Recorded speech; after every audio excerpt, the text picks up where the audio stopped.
प्रिय पवित्र शास्त्र आज आपल्याशी या ठिकाणी आपण देवाच्या वचनामधून बघूया.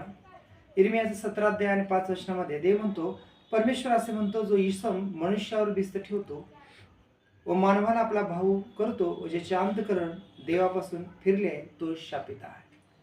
प्रिय या ठिकाणी देवाचं जे वचन आहे, कारण बायबल सांगते देवाचं वचन सजीव सक्रिय कोणत्याही दुधारी तलवारपेक्षा तीक्ष्ण जीव आत्मा आणि मज्जारज्जू यांना भेदून जाणार आहे. सगळ्यात महत्त्वाचं की देवाचं वचन सजीव आहे, त्याच्यामध्ये सजीवपणा आहे.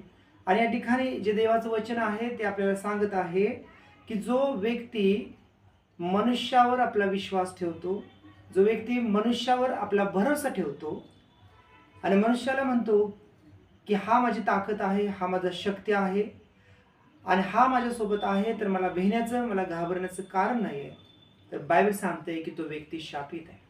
प्रियानो, आम्ही जगामध्ये जीवन जगत असताना कधी कधी आम्हाला एखादा व्यक्ती असं वाटतं की हा व्यक्ती माझ्यासोबत आहे आणि मला घाबरण्याचं कारण नाही आहे, मला भेण्याचं कारण नाही आहे, मला कोणती पण अडचणी होती की हा व्यक्ती मला त्यातून काढेल.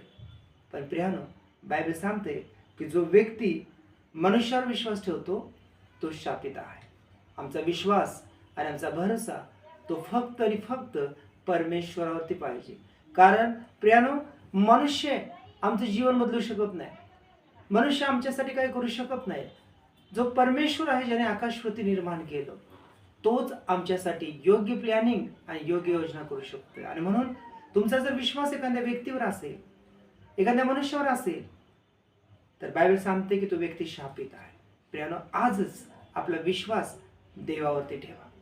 मनुष्य आज तुमच्या सोबत आहे, उद्या तो तुमची साथ सोडेल.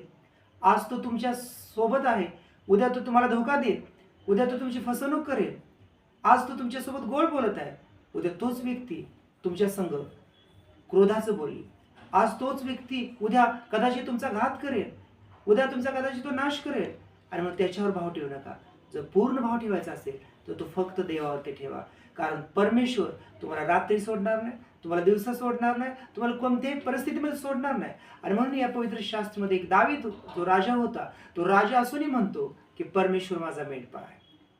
का? त्याच्यासोबत सैन्य नव्हतं, तो राजा होता, त्याच्याकडे तलवार नव्हती, त्याच्याकडे भाला नव्हती, त्याच्याकडे बर्जी नव्हती, त्याच्याकडे मनुष्यबळ नव्हतं, त्याच्याकडे सर्व होतं. पण त्याला माहित होतं की हे मनुष्यबळ माझ्याकडे असून काय फायदा नाहीये, माझ्यासोबत परमेश्वर असणं अत्यंत गरजेचं आहे. म्हणून तो म्हणतो की परमेश्वर माझा मेंढपाळ आहे आणि मला काही होणे पडणार नाही.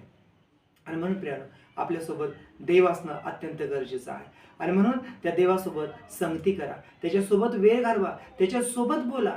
जसं आपण फोनवरती बोलतो, ऑनलाईन बोलतो, आपण मेसेजच्याद्वारे बोलतो, प्रियानो तोच वेळ तुम्ही परमेश्वरामध्ये घालवा, देवामध्ये घालवा. आणि मग पहा, तो स्वर्गीय परमेश्वर उत्तम आणि उत्तम आशीर्वादाने तुम्हाला भरेल. कारण बायबल सांगते, जे काही उत्तम आहे ते मी तुला दिल्याशिवाय राहणार नाही. जे उत्तम आशीर्वाद तुम्हाला पाहिजे आणि ते जर तुम्हाला पाहिजे असेल तर तुम्ही परमेश्वराच्या सांध्यात बसा, म्हणजे देव तुम्हाला उत्तम आशीर्वादाने भरेल. तुमची ज्या काही गरजा आहेत त्या सर्व गरजा तो पूर्ण करेल आणि तुम्हाला जे आवश्यक आहे ते तो देईल. त्याच्या जवळ मागा, त्याच्या जवळ रडा, त्याच्याजवळ अश्रू गाळा. आणि मग पहा, ज्यावेळेला तुम्ही त्याला त्याचा आधार मानशीला, तेव्हा तो आकाश कपाटे उघडून तुम्हाला विपुल आणि भरपूर आशीर्वाद देईल.